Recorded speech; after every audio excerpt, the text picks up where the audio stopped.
Hello, my friend. I'm glad you're here. Let's get into the very basics of understanding your nervous system. I often say understanding the nervous system is a portal to compassion. It's something that helps every single person on this planet. I'm a firm believer that this is not something like a hype or something. It's actually so important. It should be taught in school. Every single person, as soon as two people interact with each other, this can be a game changer. So let's get into understanding it. First, we're talking about the autonomic nervous system, okay?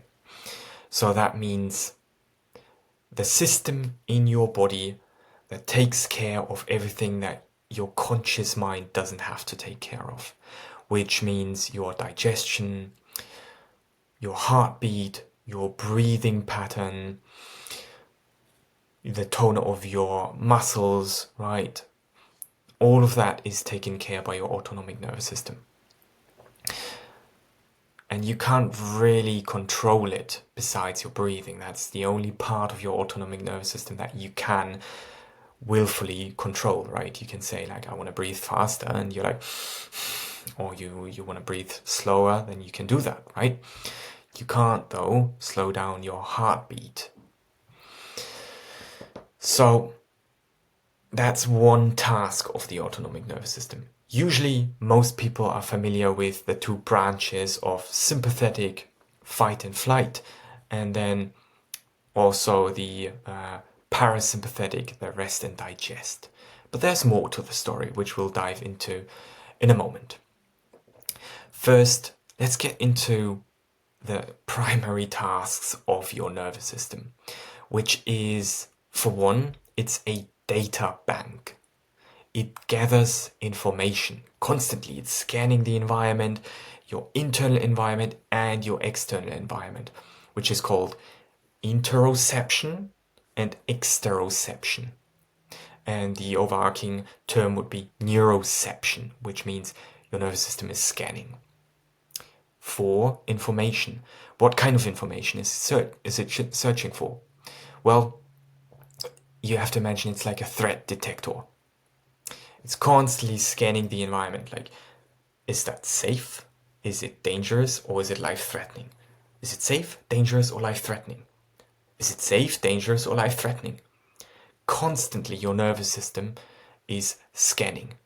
Again, your external environment, as well as your internal world, is constantly being scanned by your nervous system. And depending on what it perceives, it stores that information in your data bank. Like this moment that you experienced in your past, perhaps, or just a few moments ago, if that was a safe moment, your nervous system is like, okay, that was a safe moment, right? I don't know, you cuddled with your cat or your dog. That was a safe moment. Your nervous system like, nice, that's good, let's save that. And so all of your memories is information that is being stored in your nervous system. And so every time your nervous system now encounters a new situation, based on that data bank, on the stored information of the past, is making a decision whether what you are right now experiencing is safe, dangerous, or life-threatening.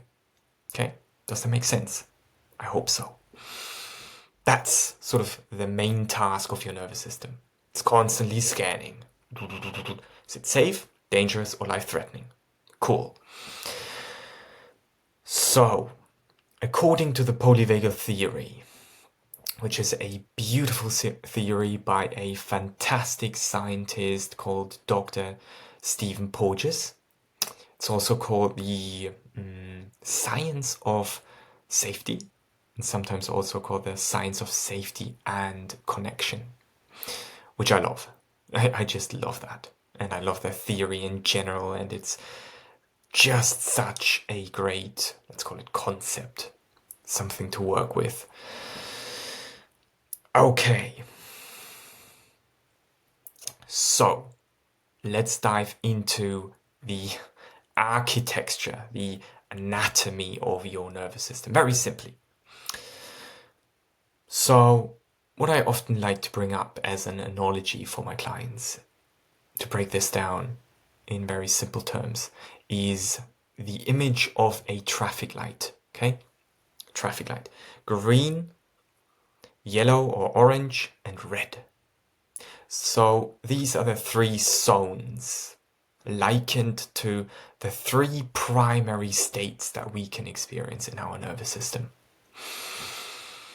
There's more states, there's also blended or mixed states, but for the sake of simplicity, let's keep it at green, yellow, and red zone. Okay, green zone, we call it in the polyvagal theory, or I often use synonym to that, somatic terms, we call it regulation. Then there is the yellow zone, which is called sympathetic, sometimes also known as fight or flight or mobilization, which means a lot of energy is present there. And then we have the red zone, dangerous zone, okay, which is called the dorsal vagal complex. I'm sorry for the complex terminology here. If you have a better term, let me know. Write it down in the comments. I'm always open for inspiration and adding to the theory and the nervous system knowledge. So again, dorsal vagal complex, which is also known as shutdown or collapse. I like to call it the realm of apathy and depression, right? So again, let's go back to the green zone, regulation. What does regulation mean? Regulation means you're feeling connected. You're feeling safe. You're feeling connected with yourself. You're feeling connected with other people. It's like Sarah Baldwin, one of my mentors, often says, it's just right, right? The porridge is not too hot, not too cold, but just right. That's regulation, okay? Also called the social branch of the nervous system. This is the part of the nervous system that's active when we feel like we want to connect with others. This is imperative. Like we as humans, it's not something nice to have. It's actually imperative that we connect with each other. And again, in our current society, that falls short oftentimes, especially during because of the rise of technology and all of that.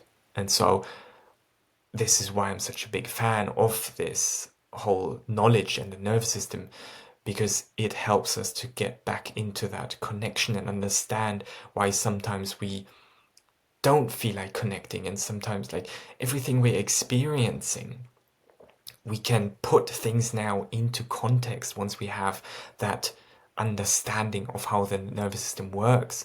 And this is why I call the nervous system like a portal to compassion. Knowing about this is such a relief, because now your experience makes sense. It's no longer this random thing that you're experiencing and you don't know why, and then shame comes in and it's like, I shouldn't experience this, but I do, and I don't know how to get out of it, and I'm not good enough, and those kind of loops. So I love this. It is so important. Social interaction is an imperative. It helps us to regulate our nervous system. It helps us to be in that sweet spot where we feel connected. So, green zone. Okay. Yellow zone. Yellow zone is oftentimes, for most people, the go-to response. Fight or flight, sympathetic activation, or in other terms, mobilization. Or, again, other terms, hypoarousal. A lot of energy is present, okay? Which is fight or flight. And what you would experience in terms of thoughts then is like, let's go, we have to change this.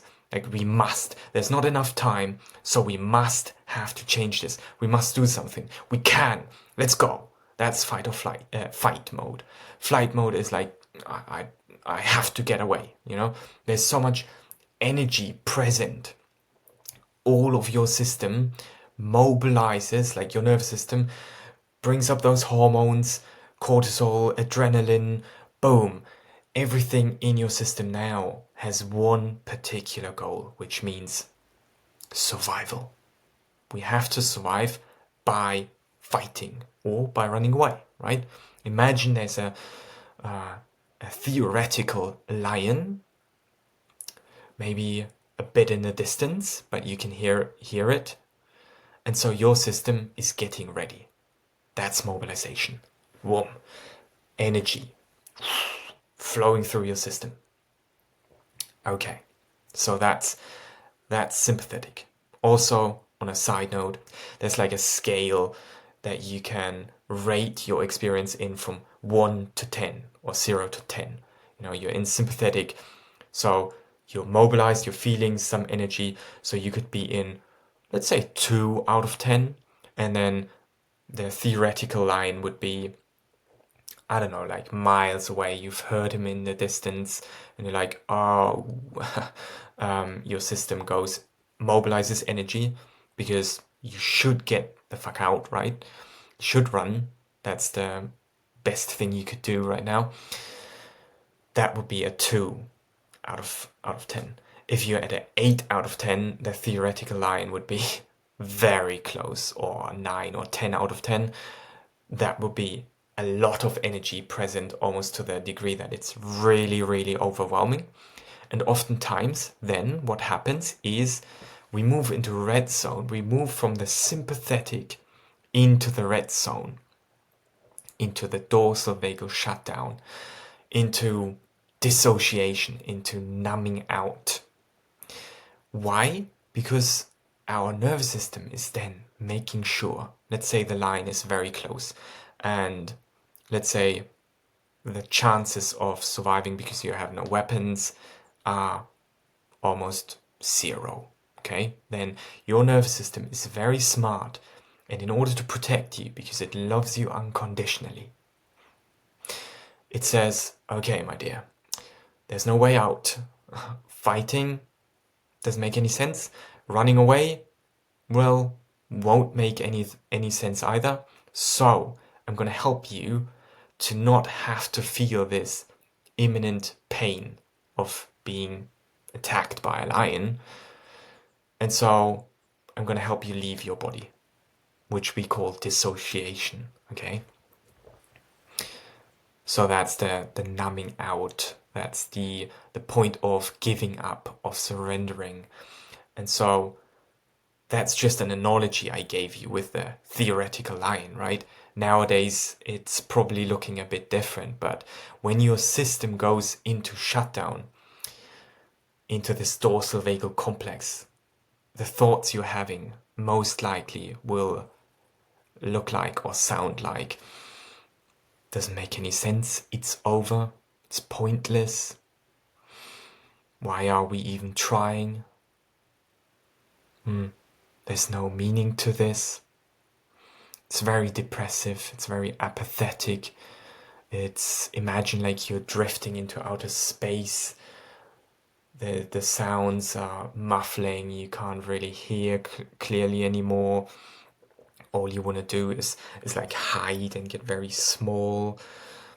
And yeah, this is a very interesting state to be in, and it's for a reason called the red zone. Because when you're in that red zone, that's like the last resort. Imagine, like in the sympathetic zone, in the yellow zone, we still have a lot of energy going on. We are still in the mood of fighting, of fixing things, of, you know, we can survive this, right? When we're in the red zone, our body goes into, our nervous system and body goes into energy preservation mode. It's like, imagine a candle that's, the flame of the candle is just, it's getting smaller and smaller and smaller and smaller, boom, until it goes out. That's dorsal vagal. It's almost like a spiral that's happening in your experience, perhaps, you know, oftentimes, like, very traumatized people experience that when there's like a threat coming in, they immediately drop into dorsal vagal. Sometimes I'm experiencing that as well. It's like something, a task that is very daunting, it's very big, like cutting a podcast episode for the first time, and it's so much to consider, and like, is the sound all right? And then there's something that pops off, like, okay, fuck, the sound isn't right, like there's some kind of error and I don't know how to fix it. And then instead of going into the sympathetic mode of like, okay, let's fix this, your heart rate is going a bit faster, and you're like, let's solve this problem, we can do something about it, let's Google, let's ask somebody. You're actually going into, boom, oh my god, this isn't safe. Like, I should probably stop doing what I'm doing right now. And then, you see me crawling into my bed, and it's like, I want to get away from the experience and not have anything to do with it. And like, it doesn't make any sense. I'm not born for this. I can't edit podcasts, and I'm incapable of anything. And, those doubts coming in, those depressive thoughts, apathy, nothing makes sense anymore. Why would I even try, right? That's the dorsal vagal complex speaking. So, yeah, 3 states: green zone, yellow zone, and the red zone. Green zone, called regulation, when you feel connected. Your social branch, you just want to connect with people, you're centered. This is, by the way, that which we want to create more of. This is, by the way, that which we would prefer to live in most of the time. That would be optimal. And then we have those yellow and red zone. And now this is important to understand, please. This is really, really pivotal. Yellow zone and red zone. So sympathetic fight and flight and shutdown mode, dorsal vagal complex. These are not bad. They're not wrong. They are beautiful, brilliant, important responses of our nervous system that have been evolving throughout time in order to secure our survival. We needed them. We still need them, right? Those survival responses, fight and flight, like when you're dropping, like you're cutting onions, for example, or vegetable, and then you're dropping your knife, okay? And then, boom, you're reacting in a millisecond. You're feeling your heart rate fastening, you're dropping the knife, and you're pulling your foot away.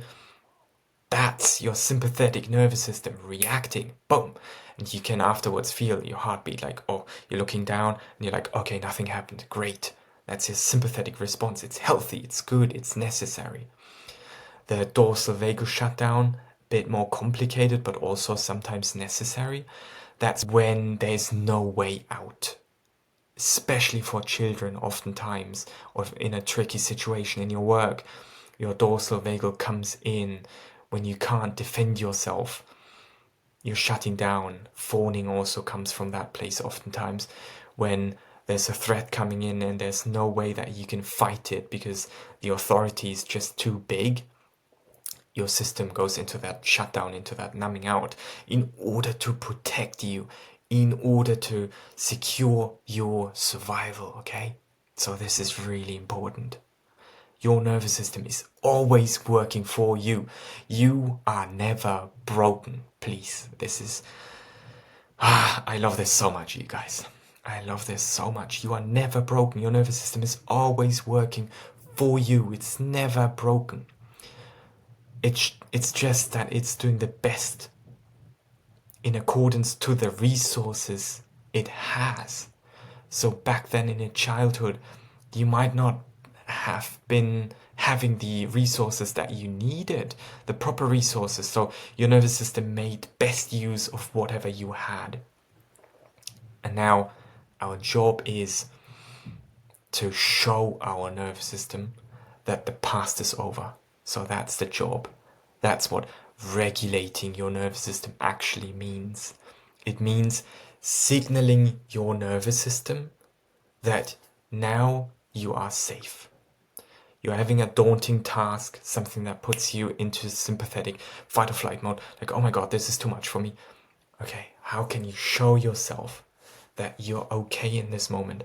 And why I'm saying showing is because your nervous system, your autonomic nervous system lives subcortical, which means your mind, your rational mind has no access to your nervous system. Like, have you ever talked yourself out of anxiety? Like, I got this, I got this, I got this, hey, we are all right. And it's not really working.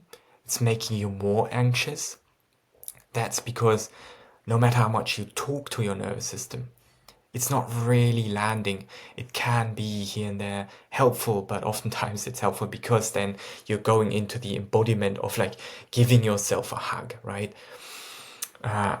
You have to show your nervous system, you have to signal your nervous system that it's safe. We can go into all of that in future videos, and I'll share more on my Instagram. And if you have any questions, reach out to me. And especially in my one-on-one sessions, we dive into the specifics of what your unique nervous system needs. But for the sake of this video, I want to keep it at the surface level and very simple. Taking a breath here. So, your nervous system is always working for you, and the goal, like regulating your nervous system, is actually showing your nervous system that the past is over and right now you are safe. So, the key is orienting towards safety. The key is not pushing through, doing something incredible, changing your entire routine. The key is looking out for cues of safety when you're experiencing anxiety, when you're experiencing that yellow zone, that sympathetic activation. Cues of safety. Something that signals you that you're okay right now. When you're moving into that depression state, into the realm of apathy, the dorsal vagal, and nothing, like you feel like you're giving up and it's pointless anyway, and I don't matter and I'm incapable. Why am I even trying? Like, why am I even watching this video? It doesn't make any sense. I'm worthless anyway. When you're going down that spiral, shaming yourself out of it doesn't help. Okay?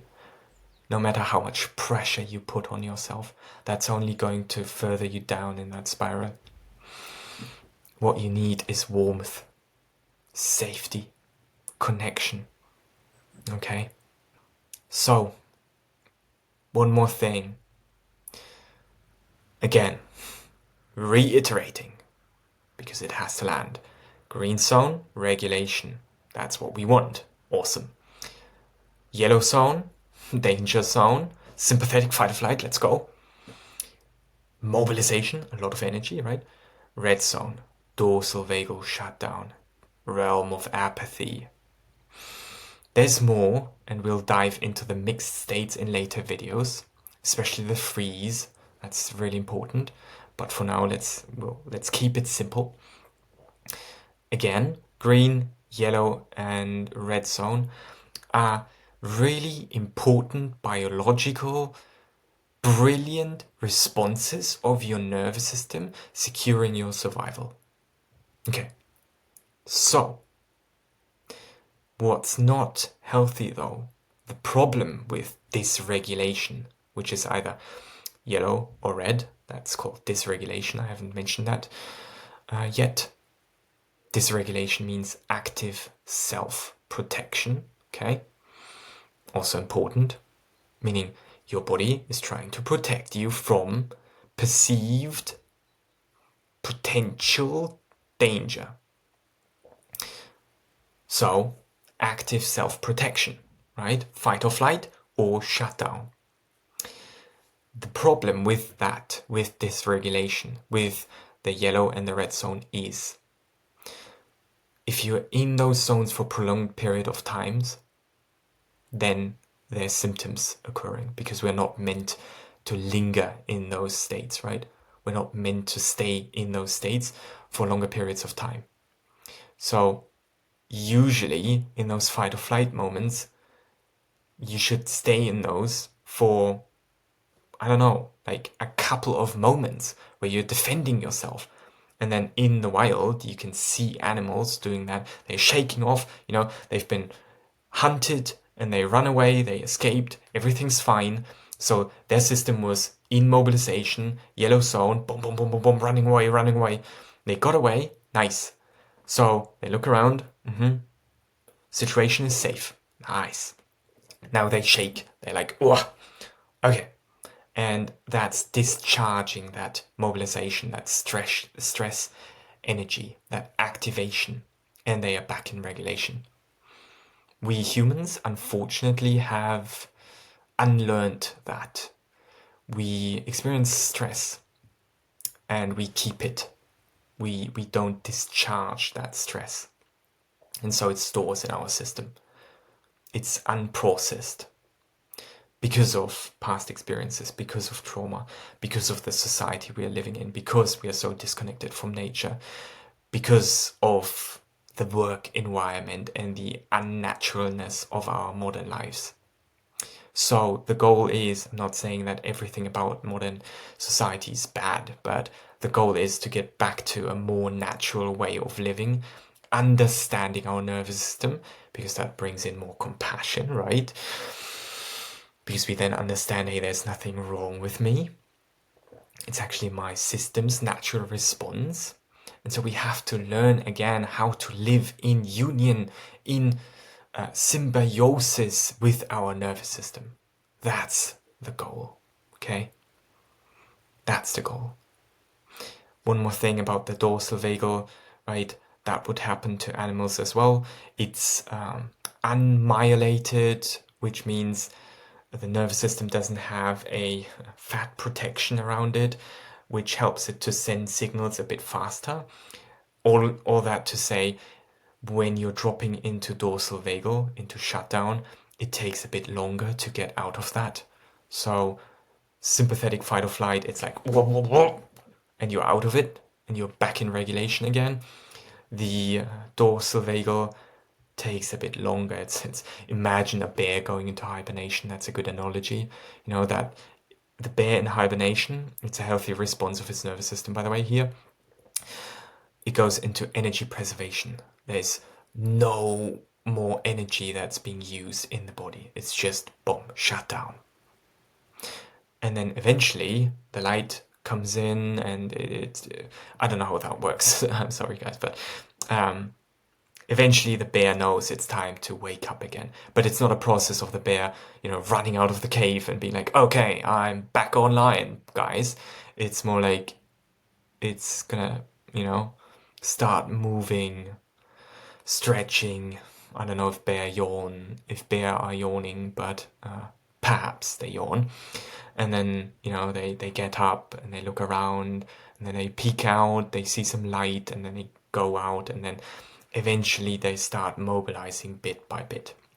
So getting out of the shutdown, the dorsal vagal, takes a bit longer. That's important to know as well. Okay, we've touched a lot in this video already. I know there's a lot of open threads and you might be having questions. I will dive deeper in future videos. If you have any important questions, please feel free to comment or send me a DM on Instagram, reach out to me. I really want to get this knowledge out there.